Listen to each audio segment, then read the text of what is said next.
Switzerland दौऱ्याचा पहिला टप्पा फलदायी ठरल्याचं केंद्रीय वाणिज्य आणि उद्योग मंत्री पियुष गोयल यांनी म्हटलंय।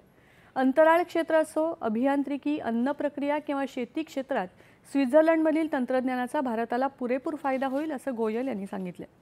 स्वित्झर्लंडमधील अनेक कंपन्या भारतात गुंतवणूक करण्यासाठी इच्छुक आहेत असं ते म्हणाले।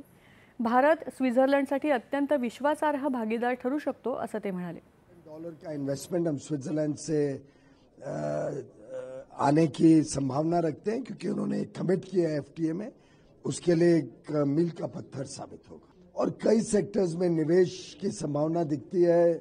स्पेस के सेक्टर हो, हाई प्रिसिशन इंजीनियरिंग हो, फूड प्रोसेसिंग हो, फार्मास्यूटिकल्स हो।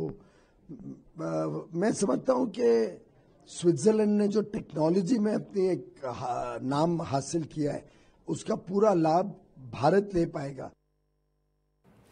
भारतात स्विस कंपन्यांकडून 100 अब्ज डॉलर्सची गुंतवणूक अपेक्षित असल्याचं गोयल म्हणाले। पियुष गोयल यांनी स्विस फेडरल काउन्सिलर गाय पार्मेलिन यांच्या समवेत यंत्रसामग्री, इलेक्ट्रिकल आणि धातू उद्योगावरील उत्पादक व्यवसाय गोलमेज परिषदेचं सहअध्यक्षपद भूषवलं। नवोन्मेषाला चालना देणं, संयुक्त मनुष्यबळ प्रशिक्षण यावरही चर्चा केल्याचं गोयल यांनी सांगितलं।